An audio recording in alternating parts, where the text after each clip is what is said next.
Good morning, this is talkSPORT Breakfast with me, Jeff Stelling, Ali McCoy and Arnold Clark. It's the perfect time to upgrade your car. Get 2 years free servicing when you buy a used car in the upgrade event. Check it out online, 8:36, Tuesday, August the 18th.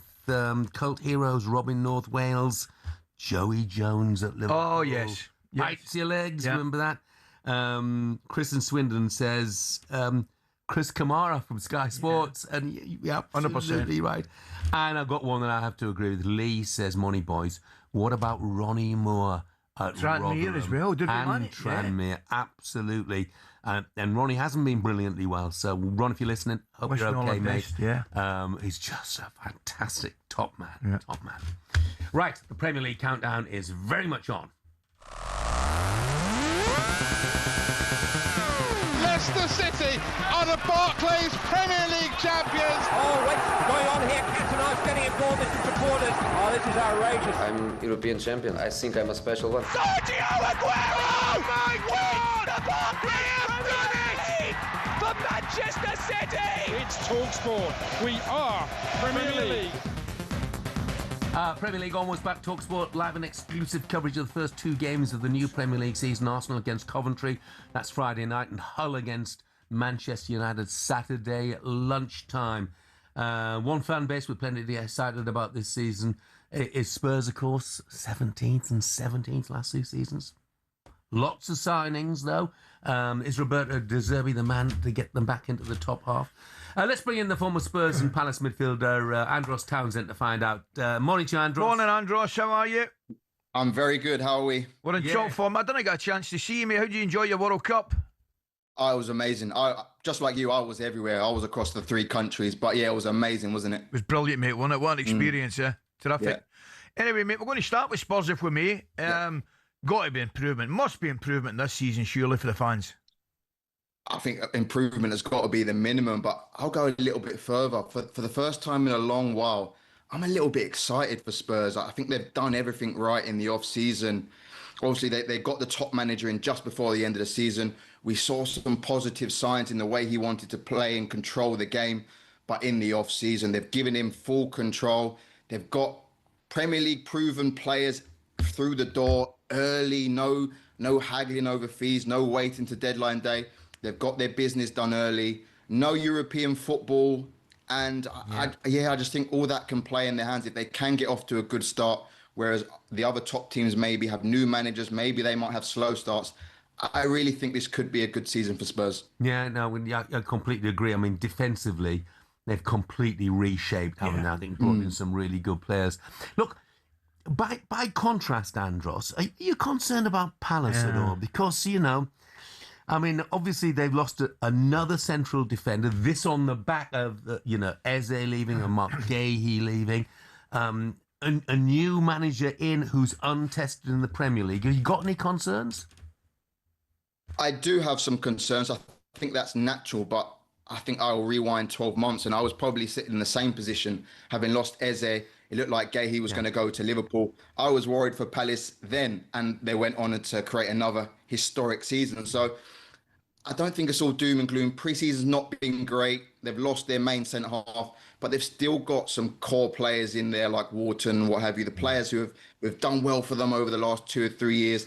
And the new manager had a great season last year as well. So we're not talking about some 25-year-old fresh off his coaching badges. He had a really good season last season. So yeah, it's not all doom and gloom, but there's not high expectation for Palace, especially in the league this season. Let's hope they can have another good run in the cup in the Europa League this year. Well, I want to ask you about.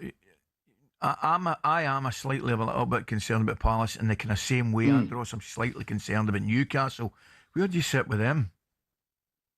Yeah, again, originally I thought they'd sort of abandoned their plan to try and compete with the top sides. They've been outbid by the Liverpools over the last few years, even Villa this summer.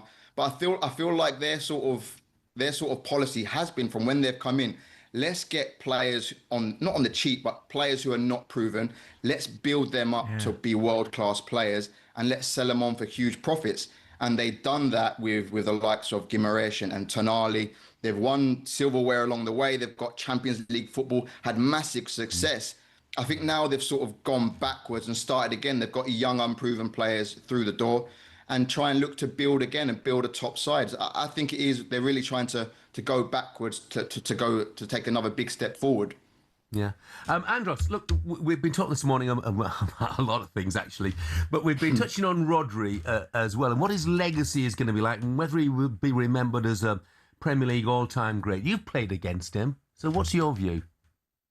I think so. I think he came in at a time where we were talking about Fernandinho as a core player for Man City and how will they cope without Fernandinho as he's getting older. And he just seamlessly took over the role. To have a number 6 win the Ballon d'Or is unheard of. Yes, he may have suffered in the last year or so. He'd done his ACL. Took him a while to come back, suffered with 1 or 2 injuries. But pre-ACL, we're talking about a player who you cannot press him. You cannot get the ball off him. He would drop into the back 4 and get the ball. He would get things started. He would get up the pitch. He would get back. He really was so crucial to what Man City did in those prime Pep years. So I think he has to go down as a great in the Premier League for sure. Finally, Andros, look, Amy Hunt celebrated her 4 gold medals with a KFC. Now, Ali McCoy's has been talking this morning that he has fish, chips, pickled onions, beetroot, slice of black pudding. I mean, look, you're conscious about what you eat. Have you got any tips for him? I've got to say, though, that the beetroot's good, Ali. You're on the right path with the beetroot. Just the rest of it. The rest of it we can work on, but the beetroot's spot on. I love the way he takes the positives. I thought Andros' initial tip for me was to get my jaws wired together. Listen, mate, I'm going to get back to you with Rodri. I think Rodri is not only is he a Premier League great, I think he's harder to replace than some of the great forward players that have because of that. If not unique, I know you mentioned Fernandinho, but he kind of made that. It's not a unique position, I get it, but he was so good in it. My argument would be he's probably harder to replace than some of the great forward players. I could probably agree with that, Ali, because I think you talk about your Aguero, as Pep said we cannot replace him and then bought Haaland a few months later. But with Rodri, like I said, he offers something different to the other number 6s. And I think maybe they might go down a different route under Maresca, but I don't think you can replace him like for like in today's game. So, yeah, I definitely agree with you there, Ali. So, Andros, what about you? Are you going to be in Thailand again this year? I am, yes. I've signed again 1 more year in Thailand, and we loved it last year. The kids were so happy. So yeah, why not give it another year and see how we get on? Good lad. Hey, Andros, love talking to you. Don't take any notice of Agbon Lahore. No notice whatsoever, pal. Okay, and you're always welcome on with us, mate. Nobody ever does. I'm doubling down in the beetroot, mate. Thanks, Andros. See you, mate.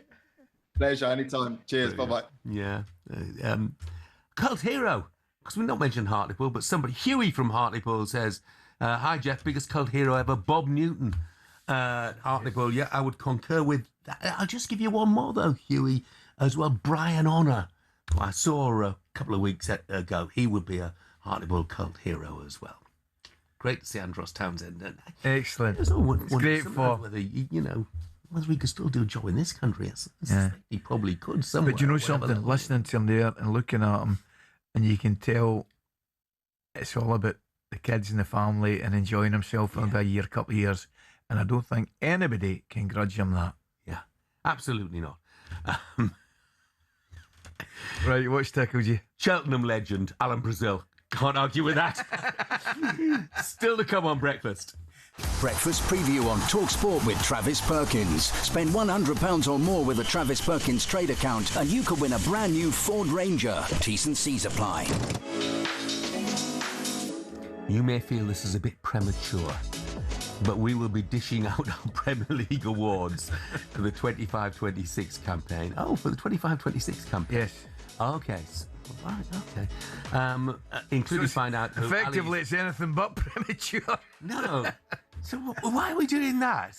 When it was a long time ago. It's looking ahead to this season, isn't it? Anyway, we've got some ideas for this season, who the award winners will be. We'll also see the return of my best mate, former Premier League ref, Chris Foy, to find out if there's any chance we could see a better year of officiating this season. We'll get his thoughts on VAR in the Championship as well. That was our breakfast preview with Travis Perkins.